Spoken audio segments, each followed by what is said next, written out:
Regarding the knee examination, I would like to know the age, occupation. Regarding the pain, I would like to check about onset, site, character, radiation, instability, relieving factor, exacerbating factors, and any neurology. Uh, would actually ask for catching pain or locking symptoms. Clicks can be possible in discoid meniscus. I would like to know the walking distance of the patient and activities of daily living, especially sitting down, kneeling, activities of daily living like sports. I would like to also take a medical history, allergies, family history, trauma and travel history, occupation history, socioeconomic history, pregnancy, personal history, and pills are also important, and patient expectations. And if there is a deformity, I would like to say onset, whom notice, when notice, progression, and associated factors, and any limb length discrepancy. While examining the patient, I will make the patient stand. Good exposure is important. Check the foot, check the toes, check the shoes, socks being off, check for the orthotics. From the front, I will check for the attitude of pelvis, hip and knee, weight bearing axis, genuvalgum verum, patella positioning, any muscle wasting, quads, any skin problems, cafe au lait spots, swelling around the knee, infrapatellar scars on the side, flexion attitude of the knee, plantigrade or equinus, patella position, hyperextended knee, recurvatum in PCL and posterolateral collar injuries.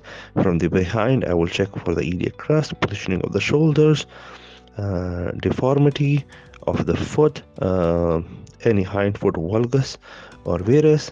I will ask the patient to walk, check for antalgic gait, stiff knee gait, varus thrust gait, hyperextension gait, varus or valgus stress. A varus thrust test, it's positive because of the MCL becomes attenuated and dysfunctional. In valgus knee, there can be valgus stress test, valgus thrust test.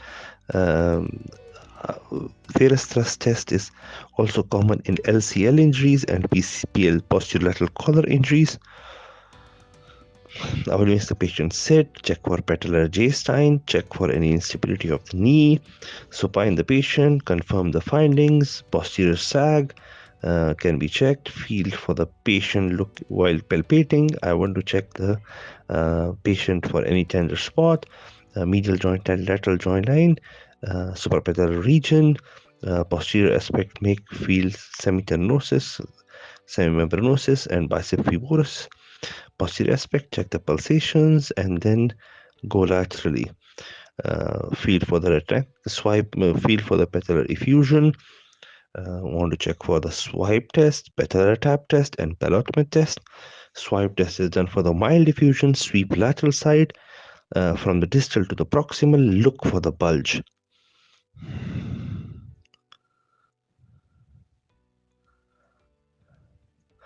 Patellar tap to for moderate effusion. Push fluid and milk the suprapatellar pouch and tap the patella, and you can feel the click. Ballotment test for severe effusion. Pressure on one side is transmitted by the fluids in the hand in the other side. Differentiation of effusion is sinuval thickening, which is possible in PVNS.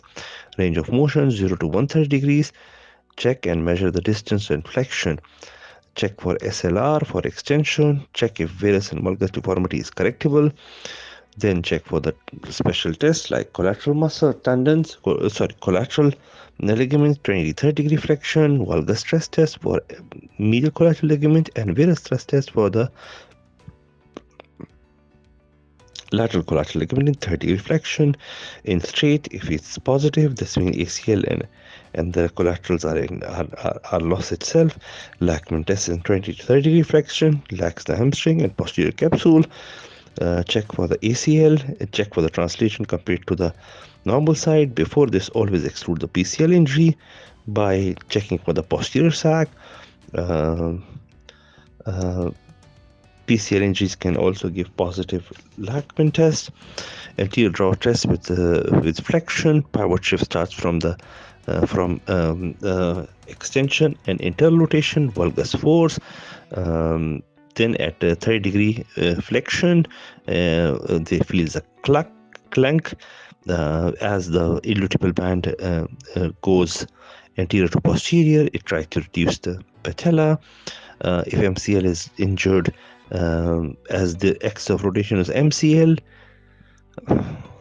therefore it should be kept tight. If there is no MCL or there is disruption of iliotibial band, pivoting does not happen. Posterior sag test and 9-degree flexion. Quadricep active test, attempt to extend the knee while flexed 9 degree to elicit quadricep contraction. Positive if anterior reduction of tibia occurs relative to femur, this is positive for PCL injuries. Reverse pivot shift starts from the knee from flexion to extension. The leg is in external rotation, and 20 to 30 degree there is a clunk from moving anterior from posterior sublux position.